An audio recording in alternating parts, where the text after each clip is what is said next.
அனைவருக்கும் பசுமை வணக்கம். வனம் அமைப்பு குறித்த நேரத்தில் ஆரம்பித்து குறித்த நேரத்தில் நிறைவு செய்வதை வழக்கமாக கொண்டிருக்கிறோம்.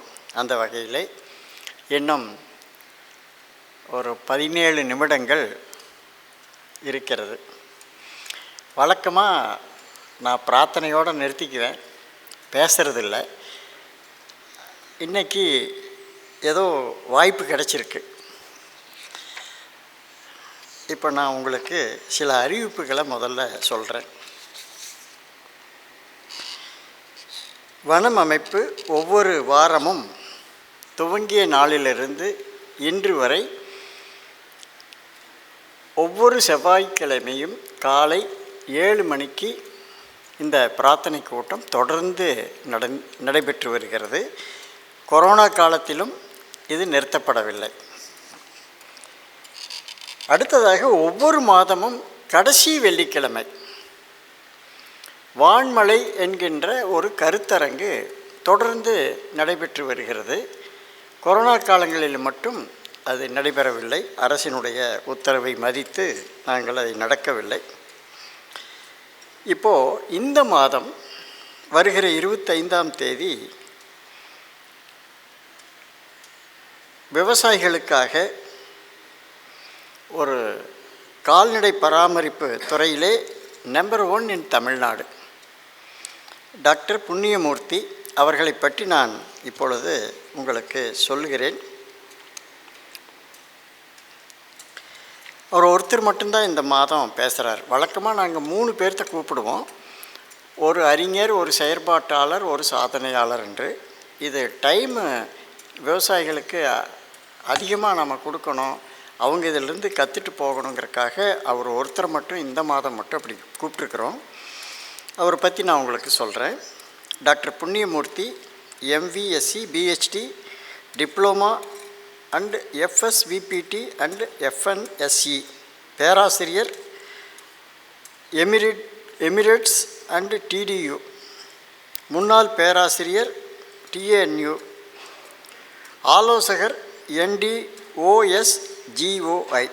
இதெல்லாம் அரசு துறை நிறுவனத்தில் அவர்கள் பொறுப்படுத்தியிருக்கிறார்கள்.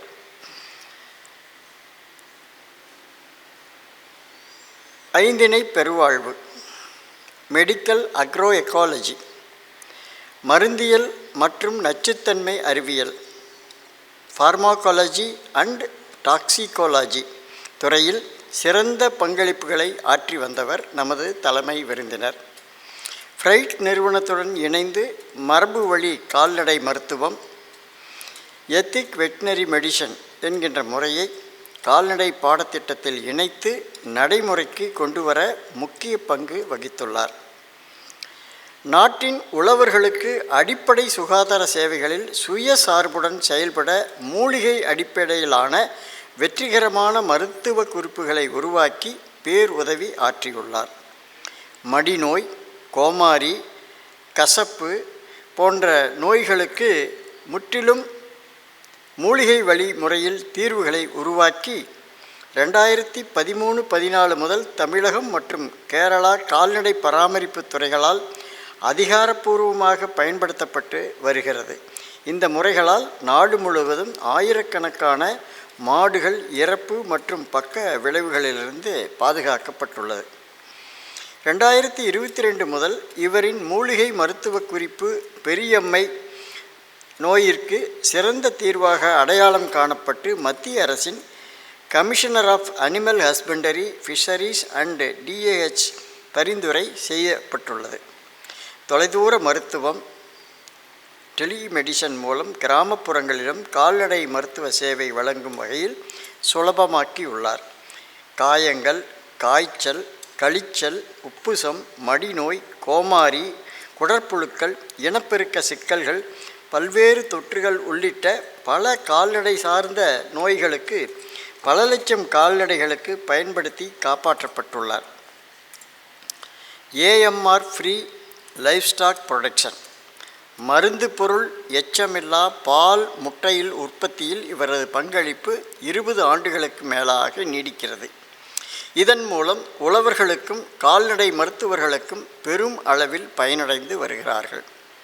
NDDP மற்றும் TOU என்கின்ற ஒருங்கிணைந்த மேற்கொண்டுள்ள திட்டத்தின் கீழ் பால் உற்பத்தியில் மருந்துகள் உபயோகிப்பதை இந்தியா முழுவதும் கால்நடை மருத்துவர்களுக்கு பயிற்சி வழங்கும் தேசிய பயிற்சியாளராக செயல்பட்டு வருகிறார். இவரது 27 மூலிகை மருத்துவ குறிப்புகள் NDDS யூடியூப் சேனலில் உழவர்களின் பயனுக்காக பதிவேற்றப்பட்டுள்ளது. கனடா, அமெரிக்கா, இங்கிலாந்து, பிரான்ஸ், துருக்கி, தென்னாப்பிரிக்கா, Uganda, Ethiopia, Denmark, Portugal, Switzerland மற்றும் நெதர்லாந்து போன்ற நாடுகளில் ஆய்வுக் கட்டுரைகளை சமர்ப்பித்துள்ளார். வாழ்நாள் சாதனையாளர் விருது Indian society of buffalo development 2025, சிறந்த மனிதருக்கான இந்திய சாதனையாளர் மன்றம் வாழ்நாள் சாதனையாளர் விருது, இந்திய கால்நடை மருத்துவ சங்கம் நாட்டுப்புற மருந்தியல் சமூகம் விருது, இந்திய கால்நடை மருத்தியல் மற்றும் நச்சுத்தன்மை சங்கம் விருது, சித்த மருத்துவத்தை மேம்படுத்தியதற்காக வாழ்நாள் சாதனை விருது, அரசு சித்த மருத்துவக் கல்லூரி, பாளையங்கோட்டை தமிழ்நாடு விஞ்ஞானி விருது, தமிழ்நாடு அறிவியல் தொழில்நுட்பக் கழகத்தினுடைய பல்வேறு விருதுகள், இப்படி பல விருதுகளை பெற்றவர். டிப்ளமோ கோர்ஸ் EVM பெங்களூருடன் இணைந்து ஆண்டு 2011 to 17 வரை நடத்திய PG diploma course and EVM கால்நடை மருத்துவர்களுக்கான பயிற்சி திட்ட நிறுவன இயக்குநராக பொறுப்பு வகித்துள்ளார். அதாவது டாக்டர்களுக்கு பயிற்சி கொடுக்கக்கூடிய டாக்டர் மூலிகை மருத்துவத்தின் மூலமாக. நெதர்லாந்து போன்ற நிறுவனங்களின் மானியங்கள் மூலம் பல்வேறு திட்டங்களை முதன்மை புலனாய்வாளராக இந்த வெற்றிகரமாக இந்த கால்நடைகளுக்கு மருத்துவம் பார்க்கும் டாக்டர் புண்ணியமூர்த்தி அவர்கள் வருகிற வெள்ளிக்கிழமை அன்று இங்கு வருகை புரிய உள்ளார்கள். நீங்கள் இந்த செய்தியை மற்ற உழவர் பெருமக்களுக்கு இந்த செய்தியை சொல்லி இந்த கூட்டத்திற்கு வந்து பயனடையும்படி அன்போடு கேட்டுக்கொள்கிறோம். இதனுடைய அழைப்பிதழ் உங்களுக்கு உணவு இடைவேளையின் போது தன்னார்வலர்கள் உங்களுக்கு வழங்குவார்கள். நீங்கள் இந்த அழைப்பிதனை உங்களுக்கு வேண்டிய அளவு எடுத்துச் செல்லும்படி அன்போடு கேட்டுக்கொள்கிறோம். ரொம்ப உபயோகமாக இருக்குங்க.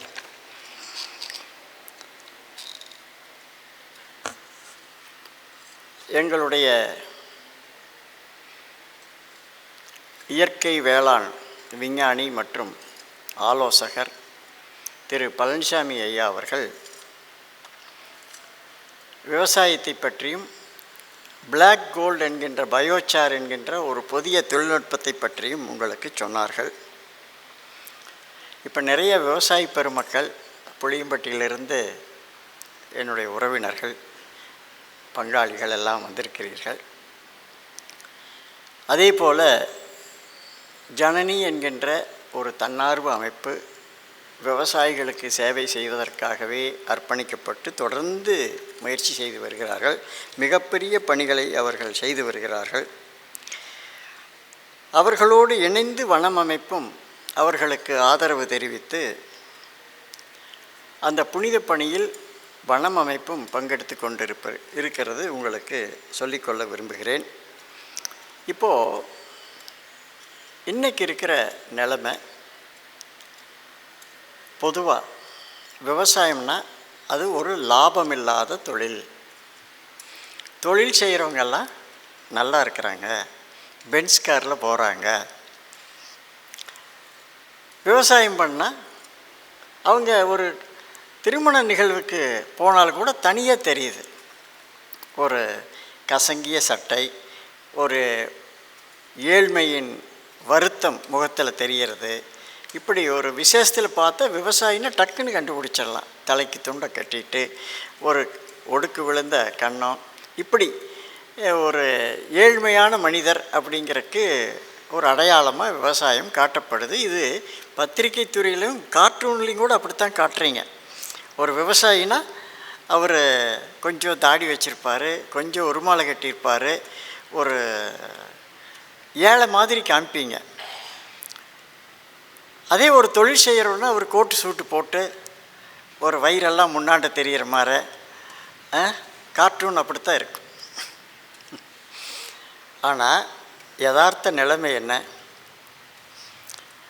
விவசாயி அவர் சாப்பாடு போடலைன்னா கடவுளுக்கே அமுது இருக்காது, பூசையும் கூட நடக்காது. விவசாயி இல்லைன்னா தானமும் தவமும் தங்கா வெயனுலகம் வானம் வழங்காதேன்கிறார் திருவள்ளுவர். இப்படி தானம் நடக்காது, இந்த மாதிரி தவம் நடக்காது. விவசாயிகள் வேலை பார்க்கலைன்னா கொரோனா டைமு உலகமே முடங்கி போச்சு. ஆனால் விவசாயி மட்டும் வேலை பார்த்துட்டு இருந்தார். அதுக்கு அனுமதி கொடுத்துட்டாங்க. ஏன்னா முடியாது, நிறுத்த முடியாது, விவசாயத்தை நிறுத்த முடியாது. 365 days எப்படி சூரியன் உதித்து கிளம்பி மேலே வருது மறையுதோ, அதுபோல் இது பூமி நிற்காமல் சுற்றிட்டு இருக்குதோ, அதுபோல் விவசாயமும் நிறுத்த முடியாது. ஆனால் இருக்கிற யதார்த்த நிலைமை இன்றைக்கி விவசாயம் செய்கிறோம்னு சொன்னால் பொண்ணு கொடுக்கறதில்ல. பொண்ணு கிடைக்கிறது ரொம்ப கஷ்டமாக இருக்குது, ரொம்ப அவலமாக இருக்குது நினைக்கும் போது. ஆனால் உண்மை அதுவா அப்படின்னா இல்லவே இல்லை. நாங்கள் இங்கிருந்து ஒரு 8 ஆண்டுகளுக்கு முன்பு இஸ்ரேல் போயிருந்தோம். இஸ்ரேல் என்கின்ற நாடுக்கு போயிருந்தோம். இங்கிருந்து 52 பேர்த்த கூட்டிகிட்டு போயிருந்தோம். அங்கே மண் இல்லை, தண்ணி இல்லை, கிளைமேட்டு 45 டிகிரி எப்பவும் வெயில், பாலைவனம். ஆனால் அங்கே number 1 agriculture in the world, உலகத்திலேயே அவங்க தான் நம்பர் 1 விவசாயம் பண்ணுறாங்க. எப்படிங்க தண்ணி இல்லைங்கிறீங்க, மண் இல்லைங்கிறீங்க, நம்பர் 1 விவசாயம்? இது யாராவது சொன்னால் நம்ப மாட்டாங்க. ஆனால் நாங்கள் 52 பேர் நேரில் போய் பார்த்துட்டு வந்தோம். அங்கே விவசாயம்தான் பிரதான தொழில். எப்படி முடியுது? 300 மாடு, ஒரு மாடு 36 லிட்டர் ஆவரேஜாக கறக்குது. ஒரு நாளைக்கு 3 ஷிஃப்ட்டு கறக்குறாங்க. 12 மணி நேரத்துக்கு ஒருக்கா மாடு கறக்குறாங்க.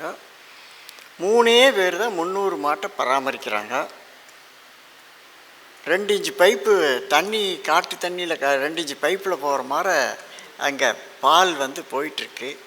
எல்லாம் ஆட்டோமேஷன். வெறும் 3 பேர். பால் விலையும் பார்த்திங்கன்னா நம்ம விலைக்கு தான் விற்கிறாங்க. ஆனால் லாபம் அபரீதமாக இருக்குது. அங்கே சில தொழில்நுட்பங்களை எல்லாம் பார்த்துட்டு அதில் சைலேஜுங்கிற ஒரு முறையை இங்கே கொண்டு நாங்கள் இப்போ ஒரு 150-200 விவசாயிகள் இப்போ அதை கடைப்பிடிக்கிறாங்க. பால் உற்பத்தி கொஞ்சம் ஒரு 10-15% அதிகமாக இருக்குது. நிறைய இப்போ சைலேஜினுடைய டெக்னாலஜி அங்கே இஸ்ரேல் போயிட்டு வந்ததுக்கப்புறம் வந்துடுச்சு. நீங்கள் நம்ப மாட்டீங்க, அமெரிக்காவில், யூரோப்பில், இஸ்ரேலில் ஒரு தேர்தல் வந்தால் அரசியல்வாதிக்கு போய் விவசாயிகிட்ட தான் டொனேஷன் வாங்குவாங்க. பார்ட்டி ஃபண்டு விவசாயிக்கு தான் கொடுப்பாங்க. ஏன்னா அவங்க தான் வசதியான ஆளுகிட்ட தானே போக முடியும். அங்கெல்லாம் விவசாயிகள் வசதியாக இருக்கிறாங்க. எனக்கு தெரிய ஹெலிகாப்டர், சொந்தமாக ஏரோப்ளேன் வச்சுருக்கிற விவசாயிகள் அமெரிக்காவில் நிறைய இருக்கிறாங்க. நீங்கள்லாம் கூகுளில் சர்ச் பண்ணி பார்க்கலாம். They have own flight. அப்போ இப்படி இருக்கிற ஒரு விவசாயம் ஒருத்தருக்கு சாத்தியம்னா நமக்கேன்னு சாத்தியம் இல்லை? யோசிக்கணுமில்ல. ஒரு நாட்டில் அப்படி எல்லாம் பண்ணுறாங்க. ஒரு நாடு இல்லை, பல நாடுகளில் அப்படி இருக்கிறாங்க. அப்போ இங்கே இவ்வளவு வளம் இருக்குது. அங்கே இஸ்ரேல் போயிட்டு வந்ததுக்கப்புறம் அங்கே அமைப்பினர் எல்லாருமே தலைவர் தான் சொல்லணும். அதுக்கு முன்ன எங்களுக்கு பெரிய எதிர்ப்பு இருந்தது இந்த அமைப்பை நடத்துறதுக்கு. தண்ணி இல்லை, இது உடக்காயும் கூட மொட்டு வைக்காத காடு, பூரா காத்தாடி போட்டுட்டு ஏதோ தறியை போட்டு ஓட்டிகிட்ருக்குறோம், கோழி பண்ணை வச்சிட்ருக்குறோம்.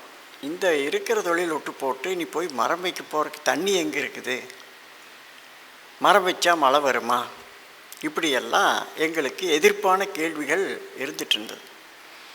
முதல்ல தண்ணி எங்கே மரம் வைக்கிறதுக்கு, இப்படியெல்லாம் கேள்வி இருந்தது. அங்கே நாங்கள் இஸ்ரேல் போயிட்டு வந்ததுக்கப்புறம் வனம் அமைப்பில் போயிட்டு வந்தவங்க அத்தனை பேர் இனிமேல் நம்மளுக்கு தண்ணி இல்லைன்னு யாரும் பேசக்கூடாது. அங்கே போயிட்டு வந்ததுக்கப்புறம் அத்தனை பேரும் அப்படியே சொன்னாங்க, தலைவர் நீங்கள் எந்திரிச்சு சொல்லணும், நீங்கள் எந்திரிச்சு சொல்லணும், இஸ்ரேல் போயிட்டு வந்தோமே அங்கே மைக் கொடுங்க. தண்ணி மழை பெஞ்சாலும் கூட சேமிச்சிடுறோம். சேமித்து எல்லாம் காமனாக தண்ணியை ஒரு இடத்துக்கு கொண்டு வந்து அவங்களே எல்லா விவசாயத்துக்கும் சப்ளை பண்ணுறாங்க.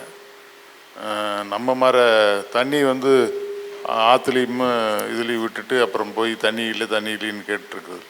எங்கே மழை பெஞ்சாலும் தண்ணி ஸ்டோர் பண்ணி எல்லா பக்கம் அவங்களே சப்ளை பண்ணுறாங்க, விவசாயத்துக்கு அவங்களே கொடுத்துட்றாங்க தண்ணி. அதனால் அங்கே விவசாயம் ரொம்ப செழிப்பாக இருக்குது. கடல் தண்ணியை நன்னீராக மாற்றி விலைக்கு தான் விவசாயிகள்லாம் வாங்குகிறாங்க. அதை பற்றி நிறைய பேசலாம். இது விவசாயிகள் நிறையா வந்ததுனால நான் உங்களுக்கு அந்த தகவலை சொல்கிறேன். ஏன்னா நீங்கள் தோட்டத்துக்குள்ளேயே இருக்கிறீங்க, வெளியில் என்ன நடக்குதுன்னு தெரியறதில்ல. அது பக்கத்தோட்டத்தோடு நிறுத்திக்கிறீங்க உங்களுடைய பார்வையை. ஆனால் உலகத்தில் நிறைய நல்ல விஷயம் நடக்குது. இப்போது ஐயா சொன்னதை சொல்லி நான் நிறைவு செய்ய விரும்புகிறேன். இப்போது இந்த பயோசார் அப்படிங்கிற ஒரு புதிய தொழில்நுட்பம் இப்போ வனம் அமைப்பில் எடுத்திருக்கிறோம். அது விவசாயிகளுக்கு மானிய விலையில் 4 பகுதியில் தான் கொடுக்குறோம். நீங்கள்லாம் அதுக்கு புக் பண்ணிக்கணும். ஐயா அவங்க நீங்கள் நிறையா பூமி வச்சுருக்கிறவங்க இதெல்லாம் நீங்கள்லாம் புக் பண்ணிக்கிங்க. மானிய விலையில் இங்கே நாங்கள் கொடுக்குறோம். அதை ஒரு சிஎஸ்ஆர் மூலமாக நாங்கள் பேலன்ஸ் பண்ணிக்கிறோம். அதைய ஜனனி அமைப்பும் இந்த பயோசாரில் ரொம்ப ஈடுபாடோடு இருக்கிறீங்க. அதை நீங்கள் எல்லாம் மார்க்கெட் பண்ணி கொடுக்கணும்னு அன்போடு கேட்டுக்கொள்கிறோம். அதே போல் தென்னம் சர்க்கரையில் குறைந்த ஜிஐ என்று சொல்வார்கள், கிளைசமிக் இண்டெக்ஸ் உள்ள இனிப்பு தயாராக உள்ளது விற்பனைக்கு. அதையும் வாங்கி செல்லும்படி அன்போடு கேட்டுக்கொள்கிறோம். அனைவருக்கும் நன்றி.